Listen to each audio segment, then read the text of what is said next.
This is your soccer zombie, Tom Franklin, back from Energizer Park after a 0-0 draw with the Vancouver Whitecaps.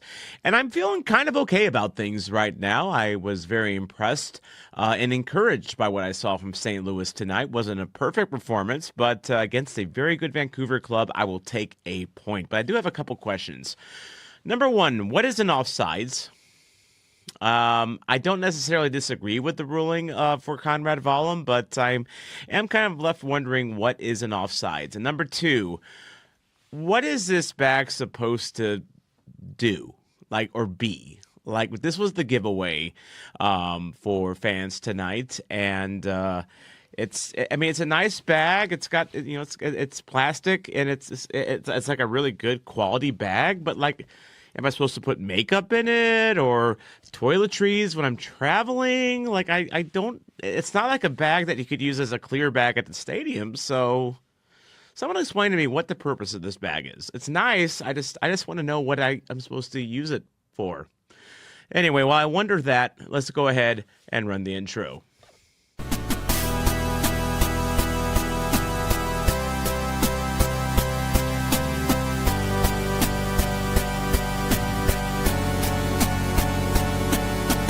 And of course, thank you to Pat Connolly Tavern, located at the corner of Oakland and Tam in beautiful Dogtown, a St. Louis institution since 1942.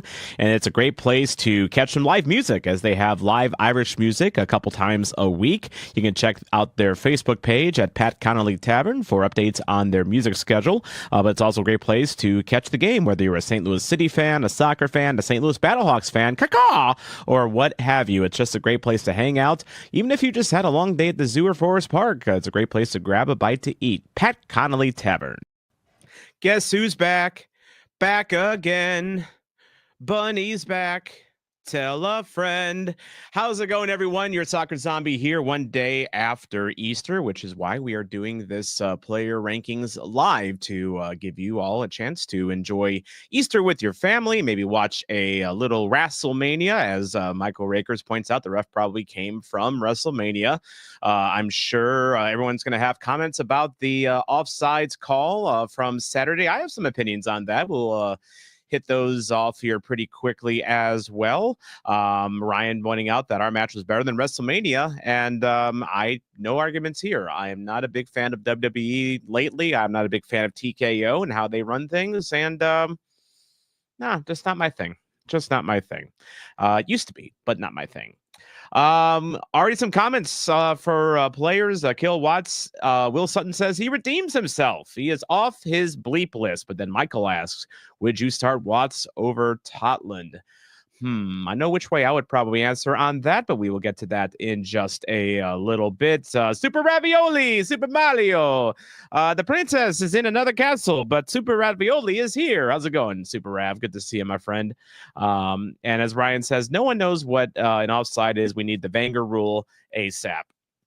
All right, so this is coming right before the St. Louis Blues game here, and you know how long my player rankings usually go here, so I'm not going to belabor you too long today, because I'm sure you want to be there for puck drop, although I don't think it's going to be exactly at 6:30 tonight, but in case you can't tell by my tone of voice, I am not feeling bad about things.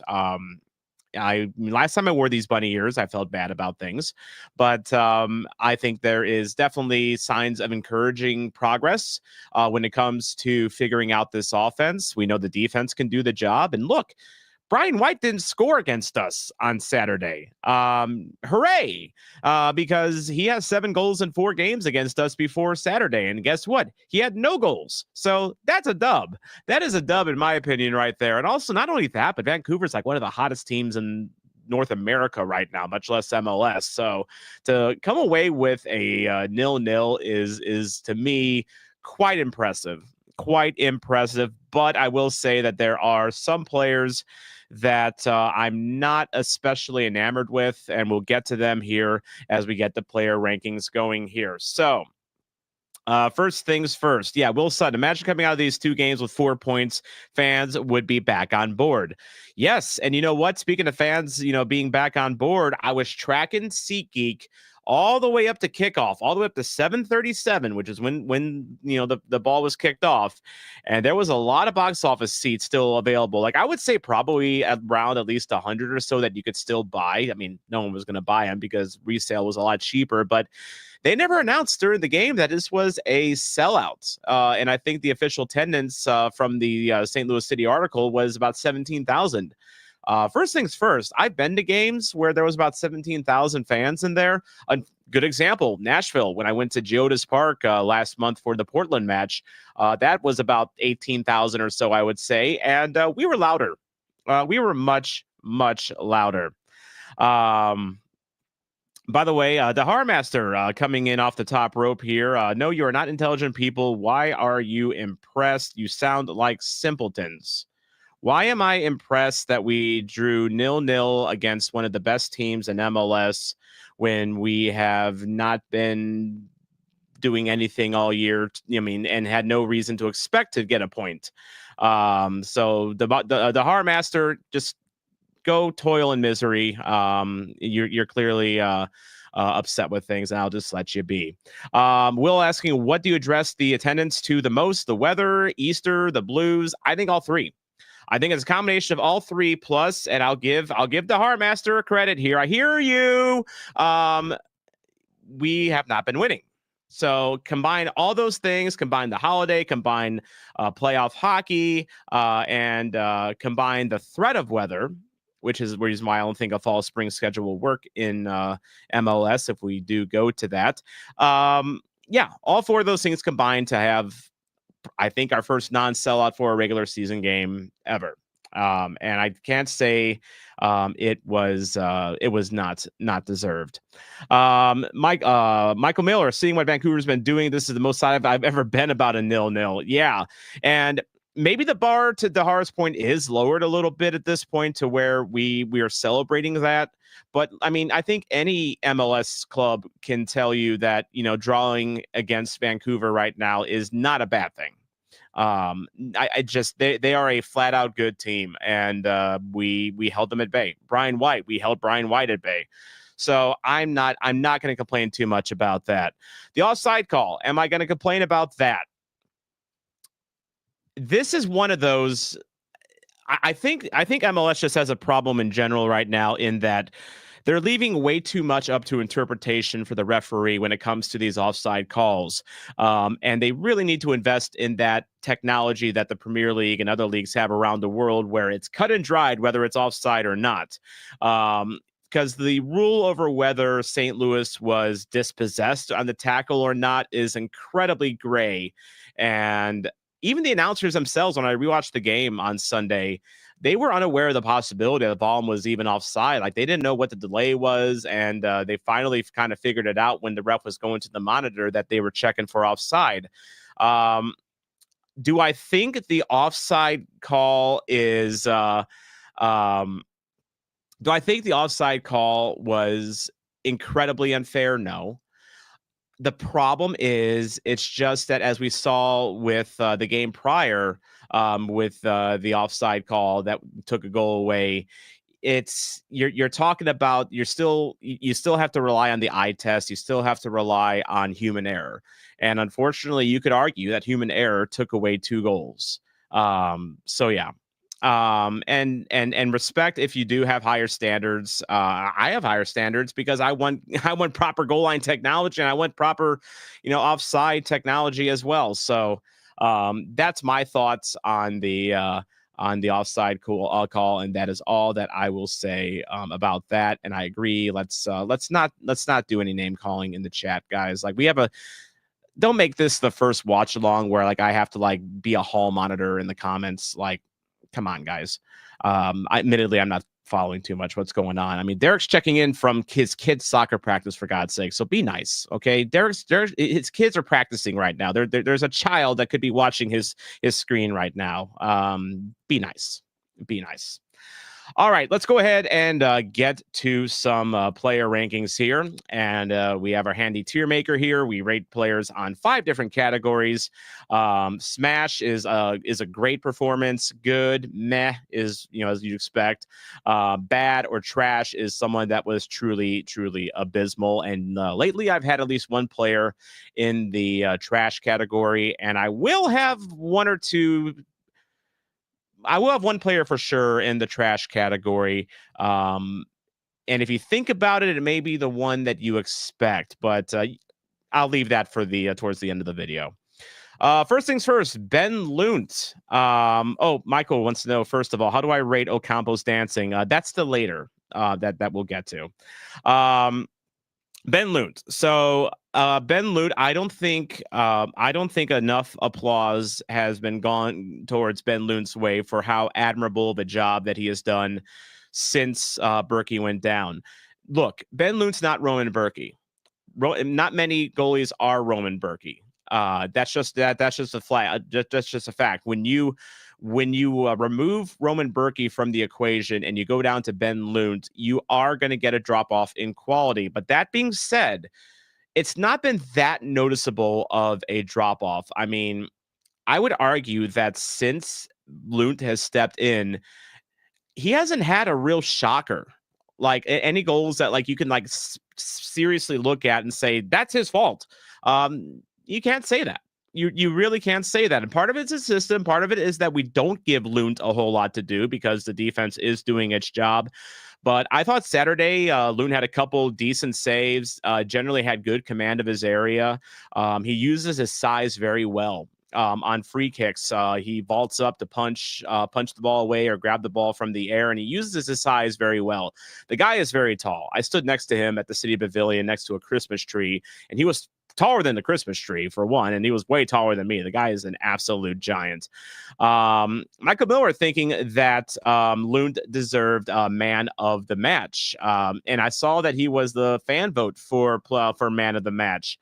So that's an interesting debate. The one thing that Lund still kind of is I wouldn't say struggle with, but so much, but just is not a lead at, Will says he should come off his line more on crosses, and I can see that. But distribution is not Ben Lund's strong suit. He plays very simple rollouts, very simple passes, or he'll just hoof it deep. But one thing that Michael Chat City Tactics pointed out in his Discord was that Ben Lund, for the life of him, cannot receive the ball, turn to the left, and play it to the left center back. If you notice, every touch that Ben Lund has is a push out to the right foot, and then he goes down the right, which is a problem because where's Celio and where is Volum playing? They're playing on the left side. So if you're trying to get the ball out of the back, do you really want to give it to the side where Josh Yarrow and Akil Watts are, or do you want to give it to the side where Conrad Volum is? I mean, I know which way I would go, but maybe that's something Ben Lund can't do. See the comments here. Ben Lund said, Brian said Bent was good, 7 out of 10. Benny's been solid, keeping us in the game. Ben's Ichabod Crane's ghost makes up for his lack of agility. I mean, yeah, the guy's he's a 6'7" tree. So, I mean, I find it very hard pressed in the world of football to find a 6'7" goalkeeper that has the grace of someone that's more like Roman Berkey's size. But I will say that Ben Lund had a very good game, and I'm going to put him in good. He had, again, good saves, good command of his area, borderline smash. I mean, he was borderline. It's just that he didn't have a whole lot to do. And what he did do was solid. If he had made like a game-saving save or like an oh my god, holy crap save, like then he goes into smash. But that's why I'm keeping him in good for now. Next up is Akil Watts. Again, he is off of one of yours dog houses. Will Sutton, I believe, said that earlier. Is he out of my doghouse yet? He's got a foot out of it. I say that because I did not think that Akil Watts had a very strong first half. Emmanuel Sabi was having his way with Akil Watts at times. That was a very apparent live in person. And that was very apparent in the watch along as well. But, however, I thought that Watts finished very strong. And I thought he had a very strong second half live, and I thought he had a strong second half on the rewatch. His crossing looked a lot better this game. He looked a little more comfortable on the ball. He had that really bad shocker a couple weeks ago when his dribbling was one of the worst in St. Louis City history, just based on his dribbling analytics. I forget what the stat is called, but I thought that Watts was trying to make things happen in the final third. His passing is still not the greatest, and but I mean, that being said, I thought he had some decent balls. And he really kind of made up for that first half here. Let's see what you're saying. Ryan thinks that Watts was a 6 out of 10. Good. Can see that. Will says that he should have had an assist if Betcher uses his head rather than sticks his leg up to his shoulder. I mean, we'll talk about Betcher in a little bit. I got things to say about Betcher, and I love Betcher. Don't get me wrong, but I've got concerns about Simon Betcher at this point. I'm going to say for Akil Watts, and it's going to sound harsh, I'm going to put him in meh. Only because he did struggle. Like if you rewatch the game, watch how he's matching up with Sabi, and he's not doing very well. He does settle in later on, but I can't ignore the first part of the game. But it's progress from Watts. I was not displeased with Watts. It's just that it is very obvious, and I'm going to go back to what Michael Raker said earlier. You don't want him starting over Thomas Sotland. I think Akil Watts is just what he's a USL Championship starter. He is an MLS backup at best. He tries hard. He works hard. It's not a question of effort from him. It's just a question of skill. But I thought Saturday he was fine. You know who I thought was really good Saturday? And again, this is going to surprise some of you. Maybe it shouldn't, because I've been nice to him the last couple of weeks, and for good reason. Josh Yarrow. Josh Yarrow was very strong on Saturday. I thought he was tasked with anchoring the defense. He was kind of in that Kessler role a little bit. He was still playing the right center back spot, and Timo was playing the central defender role. But if you watch the rewatch and watch Timo will run off his line and surge up the field to, try to, connect passes, up the field. He'll go up on set pieces, corner kicks. So a lot of times Timo is off of his line. And I was watching during the game, and when that would happen, Yarrow would kind of cheat over towards the center and kind of play that anchor role a little bit. And this is kind of one of those things where we'll get to in the Olaf section, where it kind of feels like players are starting to kind of figure out what they're supposed to do on the field now with the switches and the crossovers and just general positioning. I thought Yarrow made some good interceptions, had some good clearances, positionally strong, dependable, was good in the air. He was even better passing the ball this game. He was actually 3 of 5 on long passes, if you're going to believe it or not. I thought that one specific play where Yarrow did really well, when Brian White had that breakaway in the 84th minute, Josh Yarrow got on his horse, and I forget how fast he is. Just as a pure straight line runner, Josh Yarrow's very fast, and he caught up to Brian White. And made it so like he didn't force a tackle or do like a really hard tackle or anything like that, but he made Brian White nervous and crowded his space, and Brian White didn't get a good shot off. And that was all Josh Yarrow coming back to challenge White the way he did, and he did very well on that play. Yarrow, Ryan thinks that Yarrow is 8 out of 10 good. Tobias says that Yarrow's been looking very good. And look, I'll eat my words on that. I was questioning what Olaf saw in Josh Yarrow. I was questioning why Yarrow keeps getting starts. And you know what? The guy's earned it. The guy has earned it. I mean, I will say that. And yeah, Super Rab is a big fan of Yarrow. Michael Miller says 8 out of 10. Yay for Yarrow. And yeah, Will thought that Brian White goal was going to be a goal for sure, but it wasn't a goal. You know why? Because Josh Yarrow. Josh Yaro was there to stop it. And you know what?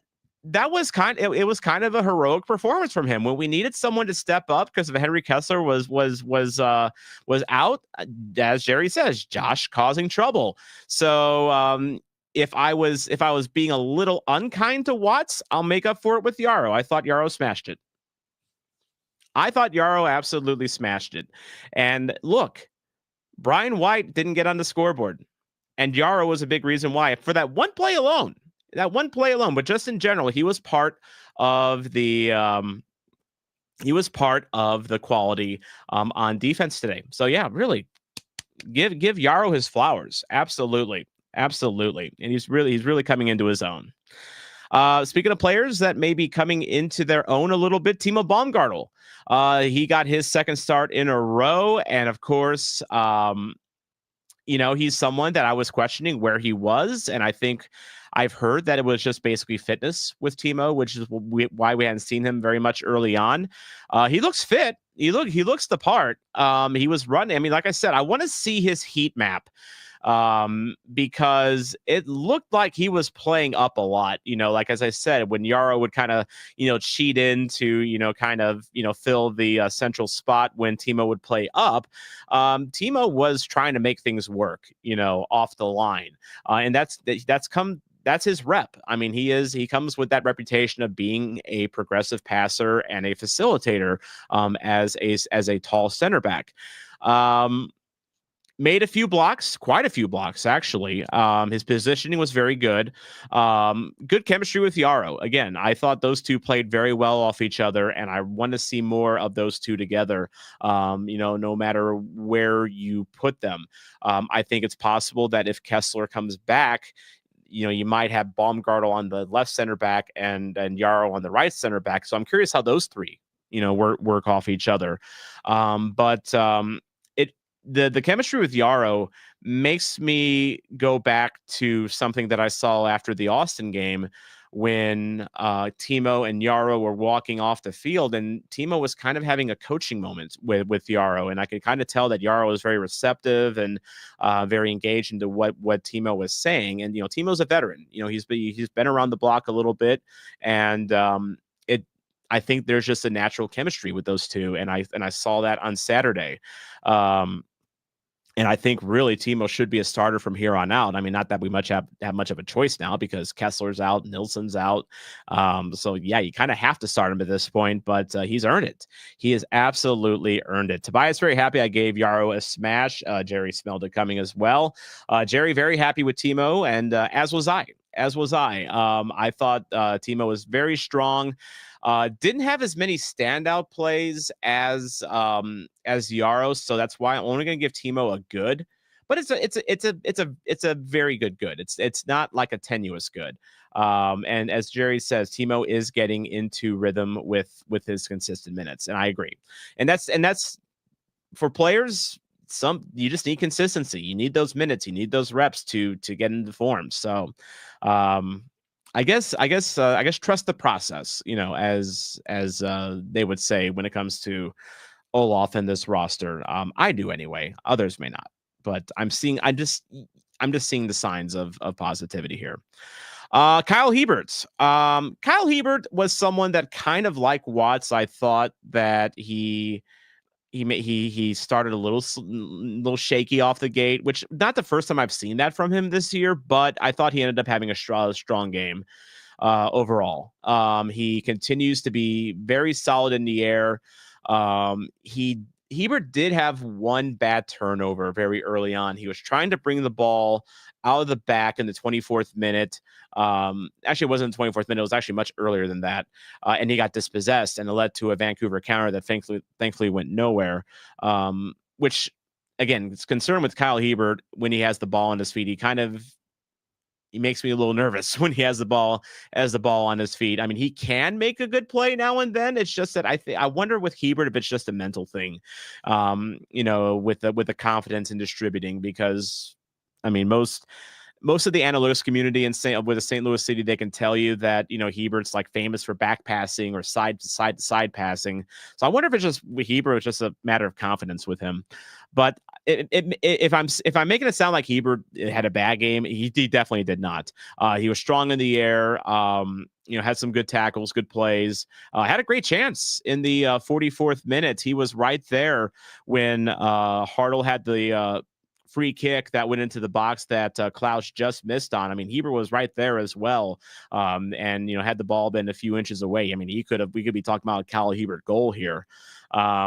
Will Sutton thinks that Kyle Hebert is the definition of solid. His dribbling did seem better. And again, I think that kind of goes back to, what I was saying about, getting confidence, and I think that's something to watch. That's a storyline to watch going forward. If you're at Energizer Park, or if you do a lot of analyzing on the rewatch, watch Shebert when he has the ball and see if he's starting to come out of his shell a little bit.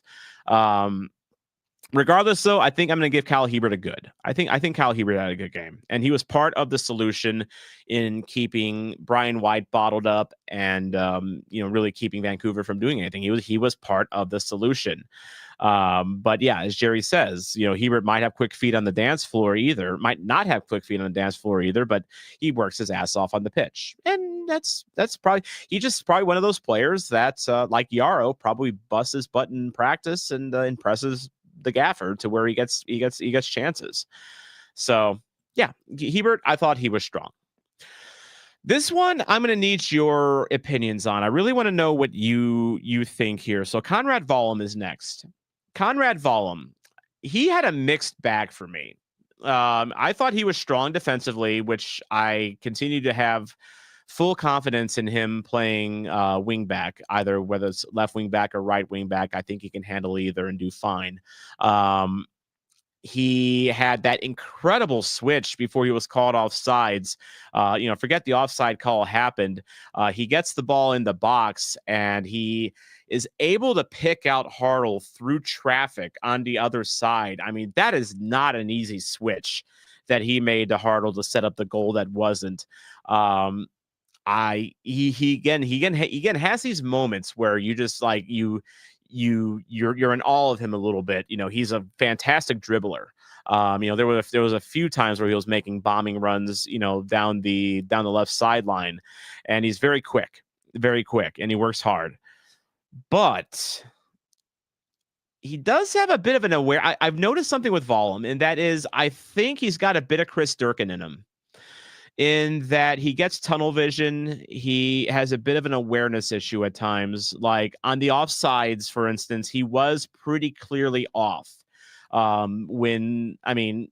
Celia was passing the ball directly to Vollum, no one would argue that he was offside, because he was. And when I watched the replay, and again, when you're watching the replay, I mean, you're not watching it at full game speed, but it felt that Vollum drifted offside and he didn't really seem too much of a hurry to get back onside.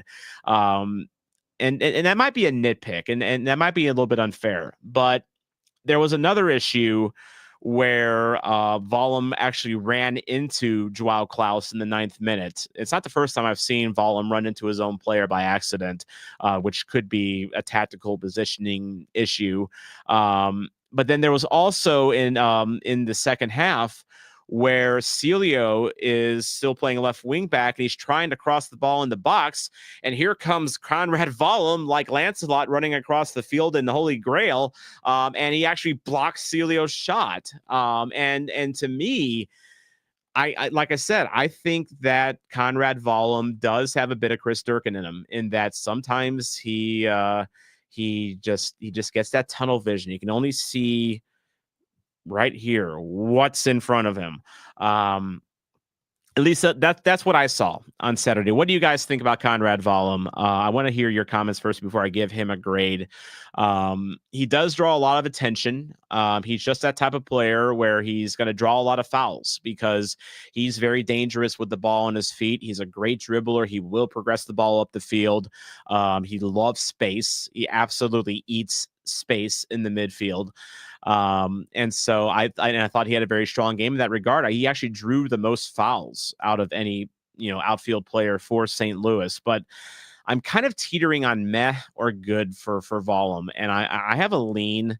In fact, actually, Ryan just came in and said Vollum was a 5 out of 10 meh.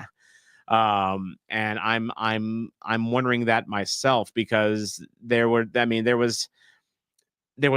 times when Conrad Vollum's incredibly effective, and there's times where he's incredibly not. And I think and Michael Rakers just made a good comparison here. Vollum and Pompeu remind him of Stroud and a dinner in of 2023. Oh, I don't know if you want to compare Celio to Sam Adeniran. I mean, Celio is for one, he's a lot more selfless. But yeah, I with Vollum, I just think he could have done better to get on sides when he was off sides. I still don't like Vollum and Celio playing on the same side. I wish they would try Vollum out on the right side and switch Watts to the left. Maybe, because then maybe you can actually have attacking options on both sides of the field, because it just, again, with that late time where Vollum ran in front of Celio's cross, like it's too much cooks in the kitchen for me. I mean, good energy does have value, as Jerry says, but Jerry also thinks meh, meh, meh. So yeah, I'm gonna go with that. Conrad Vollum was a meh to me. He could have had a better game. I think if we get him on the other side of the field from Celio, I think we could really see what he can do. We can really see this offense really be unlocked. Because Akil Watts has played left back before. He can do it. It's just, I don't know why Gaffer doesn't do it. All right, next player up here. I'm actually going to switch this up here. I'm going to go talk about Marcel Hartl first. So Marcel Hartl is another one that you just expect more out of, and you're wondering where the big kaboom is. Even the color guy. So the color guy that was on the game for St. Louis versus Vancouver, you could tell he was a German guy. I didn't catch his name, but he mentioned that he follows St. Pauli. And he mentioned in the 87th minute that Marcel Hartl doesn't look like himself. Those were his words, compared to the player that he was at St. Pauli. And I think a lot of that does have to do with what he's being asked of right now. He is, to me, a natural attacking forward.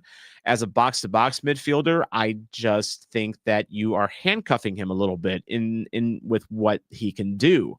I thought Hartl's set pieces, with the exception of the one that Klaus almost headed in, were dreadful Saturday night. He has no finesse with his set pieces. He whips them. There was, in fact, the set piece right after the one that Klaus almost scored on, he just completely shanked, and just landed in no man's land, far away from the goal. Wasn't great. I did think he was trying to make things happen. He was trying to pull some strings.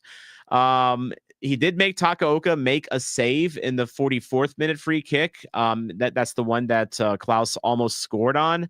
But call me cruel, and I don't think I'm going to get a lot of pushback from comments on here. But if you're not creating goals and it's a goalless game, you can't rate anyone any better than meh in that. I mean, again, effort's valued, sure, but your job is to create, and you're not creating right now. And whether it's because of tactics, whether it's because, maybe something's going on, your head's not in the game, maybe, as the commentators said, he's not the same guy from St. Pauli, whatever the issue is, it's just not happening. And yeah, Jerry's corners are just absolutely Uggs. And and he doesn't put any pace. It's so weird. It's like they're whipped, but they don't have any oomph behind them. It's kind of weird. And you know what, Michael? I think this is a good call here. I think there's going to be one game coming up soon where Marcel Hartl is just going to go absolutely postal. Same with another forward that we'll get to in a little bit. I think that's quite possible. But Hartl, I'm going to have to give a meh. Okay, I live right by Highway 40, by the way, and I just heard someone backfire like right outside, my window here. So that was what that was about. Sorry about that. But yeah, I agree, Will. It's unfortunate that Olaf is making him play deeper, because I think it's really handcuffing him. I think it really is. Next one up here is Alfredo Morales. And I love that I now have the reputation for being an Alfredo Morales hater. I don't hate Alfredo Morales. I just don't like him as an everyday starter. And Saturday did not change that opinion. It flat out didn't. In fact, again, I even spent some time watching Morales. You know, I was in section 104 for this game. I was not in the north end for this one, and so I was closer to the midfield, and I was watching Morales, you know, more often than I usually do, and he made some absolutely shocking passes. You know, he was 15th minute, for instance. Morales tried to switch it to Hartle, and it was just way too strong. And Hartle, you know, couldn't even make a play on it. It felt like Morales was trying to force the ball at times instead of trying to thread the ball at times. He tried to force one in the box in the 24th minute that was both errant and too hot to handle. I mean, like he just zipped that in, and the St. Louis player, I forget who it was, I think it was Toyshirt, was being covered by his defender, and he could make a play on it, so it just kind of caromed off his ankle. Morales did have a lot of touches in this one. He had over 40 touches. And I think when it comes to just the basics of, getting the ball, out to the wing, or, getting it up to like a Celio, for instance, like he was okay. But when he tried to make something happen, he just was not very effective. He did have a nice long ball to Celio on the goal that was called back. That really was started by Morales, hoofing that deep. So that was kind of nice.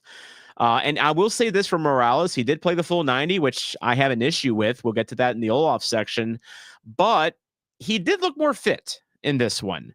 But as Will says, Alfredo does not come to the ball enough, hits a good deep switch like the one with Celio, but then he just kind of disappears into the background. You know, he's like wallpaper out there. He did have 10 passes into the final third, so he was trying. It's just it wasn't effective what he was trying to do. And I remain very unimpressed by Morales. I think he is incredibly stretched as a starter.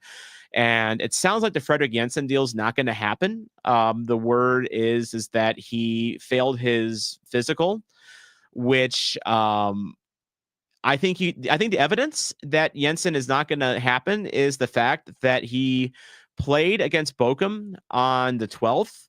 He came to St. Louis. I think he was actually here for the Columbus game. He had his medical, and you have to, in order to get a medical, you have to have your visa worked out. So like, this is something that I think they might have, they had the fee agreed on to and everything, but guess who subbed on in the 61st minute for Augsburg this weekend? Jensen. He's back in Germany. So that's not happening. And I think that's a bullet dodge there. If you watched the video on Jensen, I was very skeptical of his injury history. I mean, his legs are being held up by prayer at this point and happy thoughts. And as a 27-year-old, that's scary that with his injury history. Anyway, I digress. Morales, though, I want to see less Morales going forward. I want to see more Ostrak going forward. I'm going to put Morales in bad because he was not effective when it came time to create, except for that one long ball. He was forcing it way too much, just way too much. And yeah, he just kind of disappears into the background. And he can't even be really a 6 because he's just not aggressive and tenacious enough for that sort of thing.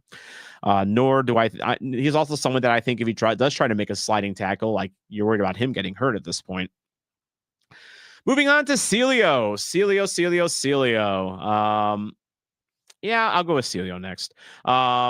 He worked hard on the press, and this was something that I really liked out of the team overall, was that we were playing on the front foot.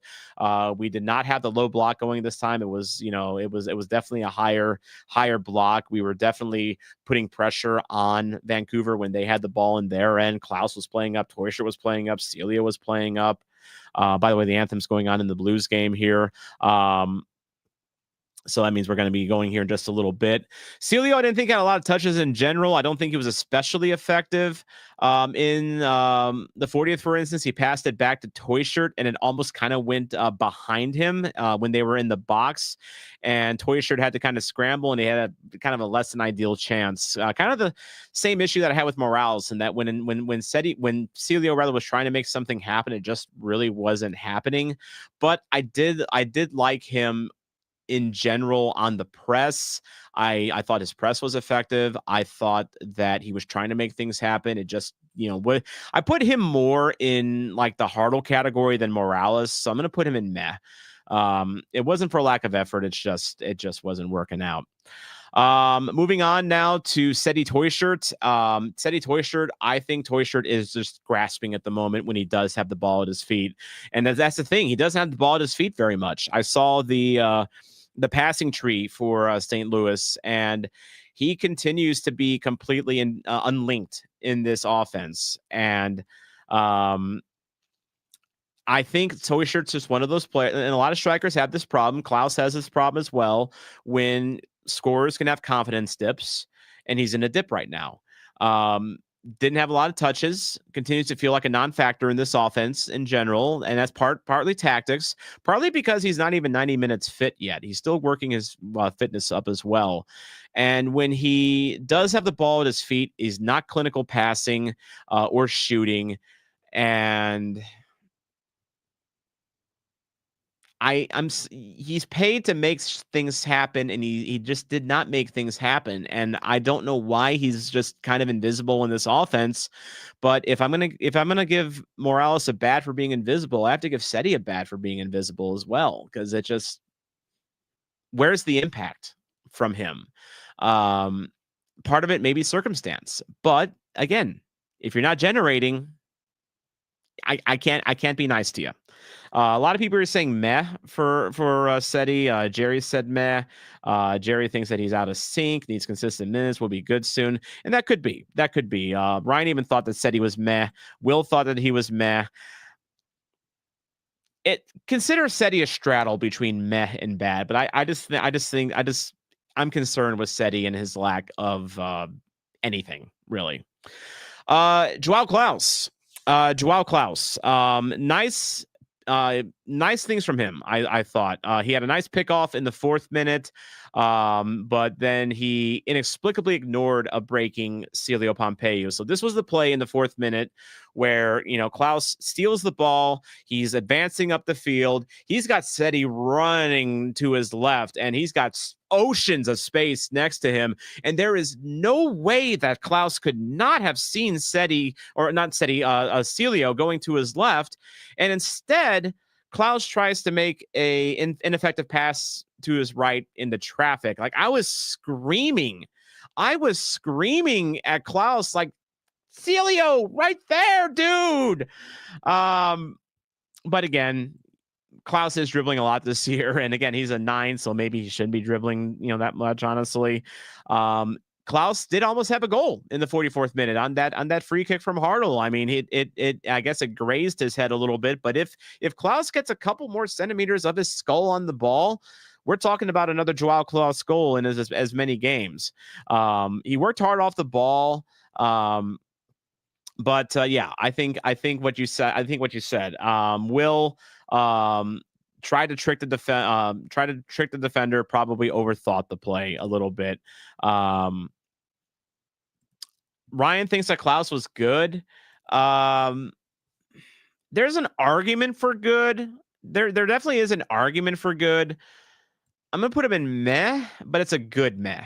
It's somewhere. It would be somewhere like around here is where if I had the ability to put players in between tiers, I would probably put Klaus right where you see him right here. He was somewhere in there, but I'm gonna put him in meh for now because that play with Celio drove me nuts. All right, we're gonna get to the bench now. Makai Joyner. Well, actually, we'll get to Joyner first of all. Simon Betcher. I suggested in the Discord that there was one player that was going to be trashed this week, and that player I was thinking possibly would be Betcher. But the rewatch saved him a little bit. I was more negative on him before the rewatch because he did make a nice break in the 80th minute on a crossed header. Timed it really well, just couldn't quite get ahead on it. But he was dispossessed 5 times in 17 touches. That's a bad ratio. He lost all but one of his 8 ground duels. And outside of the first match, he's just incredibly ineffective. Incredibly ineffective. And I don't know what happened from that first match to now, where we've gone from Simon Betcher, oh, he's better than Klaus. Start him over Klaus. Run Klaus out of town. Simon Betcher, he's the guy. He's the one. I put Betcher on the back of my Forever Red kit this year. I'm also a St. Louis University stan, but still. But he has completely disappeared. And like someone made the comparison that Betcher is a more physical Joe Aquini who scores less than Joe Aquini, which is kind of hilarious because Joe Aquini it's been a long time since Joe Aquini has scored. But I don't think I can give Betcher anything more than a bad. I don't think he was trash. I think he's kind of like, closer to where Ryan is, like a 3 out of 10, 4 out of 10. But yeah, I've not been impressed by Betcher for a while now, and it's unfortunate. And then finally, Mekhi Joyner. Was so happy to see him get more playing time because he came on with Betcher in the 71st minute. He came in for Celio. You saw that in the thumbnail. Problem is, by this time, though, Vancouver was starting to increase the pressure on offense a little bit, force St. Louis back on their heels for like the final 20 minutes or so. And I thought Joyner played hard.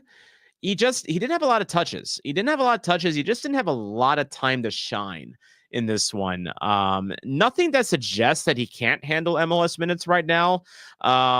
It was the very definition of indifferent, from Joyner, and it wasn't necessarily his fault.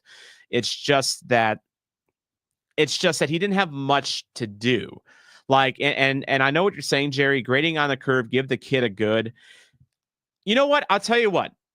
I'm gonna give you this, Jerry.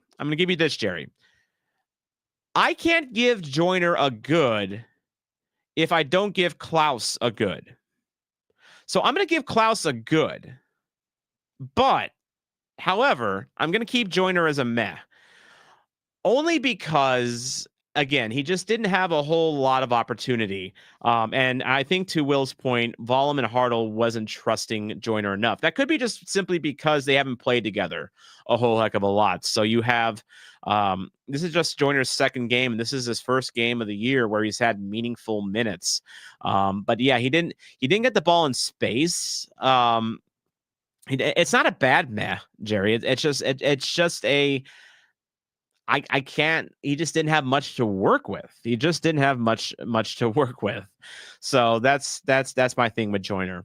But I want to see more of him. Because I'm a big Mekhi Joyner stan. I almost got him on the back of my Forever Red jersey. That's how much of a stan I am for him. Michael's saying that Kessler will somehow win man of the match, even though he didn't dress. No. I think Kessler can sit this one out here because my man of the match was Josh Yarrow.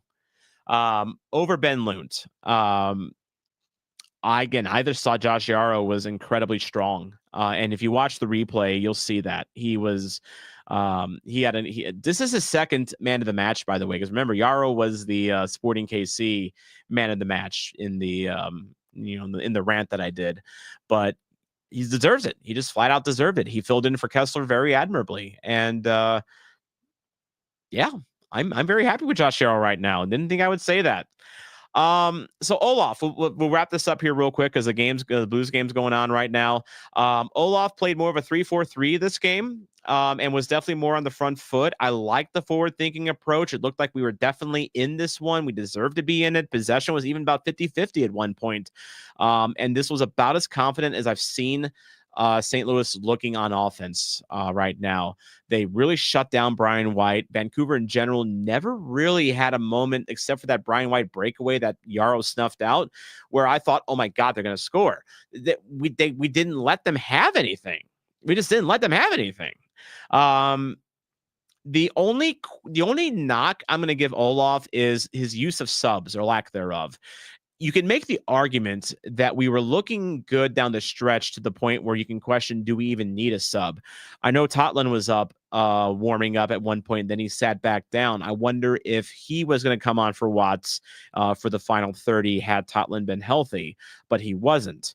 I still think that Ostrak should have come on for Morales for that final 30, if for nothing else, just to get fresh legs and get a different element out there.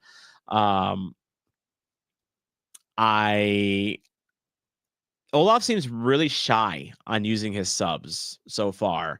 And that's something I'm going to watch as the season goes on. I mean, again, I don't think you can make the argument Saturday that we were looking good and we didn't necessarily need to make a bunch of subs. But I do think one obvious one should have been Ostrak for Morales. But again, Morales did finish better. I want to see more of what we saw Saturday night. The steps are there. The progress is there. We got a point against a nuclear hot Vancouver club. Michael thinks that Olaf read FOTMob and took out the two 6.2s, probably. But Will also points out we didn't go for the kill either. Jerry, I'm not there yet. I'm not a Yarrow stan yet, Jerry, but another month or two of this, and maybe that changes. Will thinks that Olaf just a meth for just the two subs. Again, I think there's an argument that, we may not have needed to use all 5 of them. Tobias thinks he was good. Ryan thinks he was good. I'm going to give Olaf a good on this one. Because you can definitely see steps are being made. And now you do want to see a win. You absolutely do want to see a win, 100%. And I think that time is going to come. Is it going to happen this Sunday? Probably not.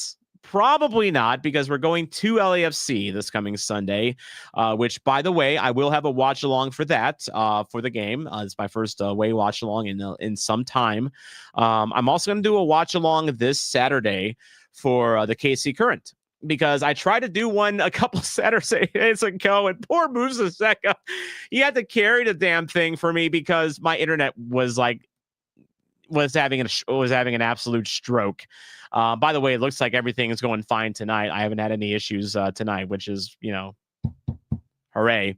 But yeah, I'm going to have a KC Current watch along. They play North Carolina Courage at 6. So I'll have a watch along for the Current this Saturday, and give the Current a chance, guys. They're a really fun team, and they're directly competing against Sporting KC and winning the fan battle in KC right now. So if you hate Sporting KC so much, embrace the KC Current. They play on the Missouri side of the river, and they're an incredibly fun team. I'll have a watch along for you at 5:45 Saturday for that, and then the watch along for LAFC on Sunday as well. And again, I'm very hopeful. I'm seeing Olaf Ball moving in a positive direction. Dustin says people have compared Austin and City. Look at what Vancouver did to Austin. That is very, very true. If you enjoyed this comment, please make sure to like and subscribe for more.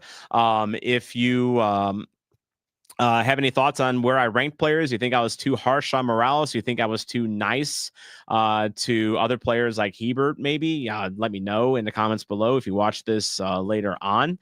And then if you are a part of my supporters section and the Zombie Ultras, thank you so much. Super Ravioli, you see that on the bottom left? I saw you check in there. You're now a member of the Zombie Ultras. Thank you so much, Super Rav, and the 13 others that make up the Zombie Ultras. You guys help keep this channel going and help me go on wild adventures, like I will be in a couple weeks when I go to Louisville and then Rhode Island and Portland Hearts of Pine in the first weekend of May. So thank you so much to everyone. And this is your soccer zombie, Tom Franklin. And I'm going to let you go watch the St. Louis Blues, hopefully even up the series 1-1 against Winnipeg. If you're watching in the future, I'm going to pop up a couple of videos over my shoulders. Hopefully you enjoy them and like them. If you are still watching at this point, I assume you like my stuff, but yeah. Watch those videos right up there. No trash this time. Hooray. Hooray. And Super Rav, thank you for your support. Let's go Blues.